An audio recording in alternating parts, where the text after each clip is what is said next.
شوف ازاي علي معلول وحسين الشحات بيضربوا الخط الدفاعي الكامل بتاع الاتحاد. 5 من الاتحاد واقفين على خط واحد او بالترتيب. محمد عبد المنعم بينقل الكرة لعلي معلول في اقصى الجبهة الشمال. طبعا في فراغات ما بين خط الدفاع وبين خط الوسط بتاع الاتحاد، ولسه الفراغ زي ما هو. علي معلول بص لقى الشحات. اللي يفرق هنا بقى سرعه حسين الشحات وجريته. يعني رؤيه علي معلول والتمريره الجميله، لكن سرعه الشحات وجريته هي دي اللي فرقت. بص سرعه الشحات، وطبعا بطء خط دفاع الاتحاد اللي كان واضح النهارده. محمود كهربا حتى كان بيسبق. حسين الشحات انطلق، سرعته كمل. طبعا حسين بيعرف يعمل الترنات خصوصا لما بيبقى في الجبهه الشمال.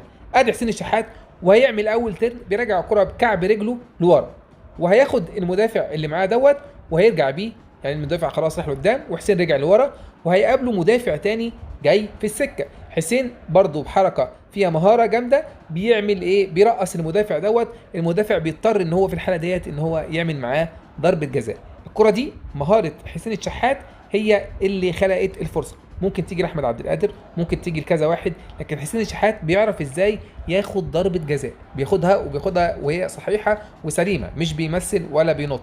لكن طبعا في ثنائيه بتاعت علي معلول، وعلي معلول الصراحه دايما بيلعب الكره دي، والكره دي متدربين عليها. الاهلي بيعملها كتير. ادي الكره اهي، كعب حسين الشحات اللي بقول عليه، وبيرجع لورا وبيعمل المهاره بتاعته اللي هي بيعمل فيها جسمه يمين او شمال او ترن.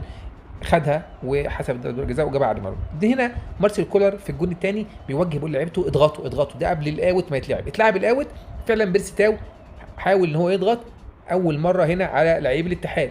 بيرسي شويه ضايقه، طولت منه، وصلت للعيب الاتحاد وكمان محمد فخري صراحه هنا عمل ضغط ممتاز جدا جدا. والضغط ده الاهلي مدرب عليه، والاهلي قصده، وكولر مدرب اللعيب عليه، وكان لسه بيشاور لهم من شويه يعملوا الضغط ده.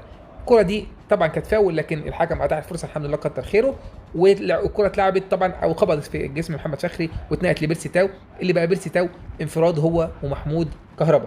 بيرسي طبعا كان قدامه اختيارين، وهو كان دايما بيعمل الاختيار الوحش اللي هو بيبقى اناني فيه. المره دي فعلا كان مخير بيرسي ان هو يباصي الكهرباء، وطبعا دي الاضمن ان هو يباصي الكره الكهرباء، او يحطها مثلا في الجون على طول ما بين الاقدام للمهدي سليمان. لكن هو عمل المره دي التصرف السليم، ما كانش اناني كعادته في اخر لقاءاته. لعبها الكهرباء والحمد لله الكهرباء كان مركز وخطفها بسرعه قبل رجل مدافع الاتحاد.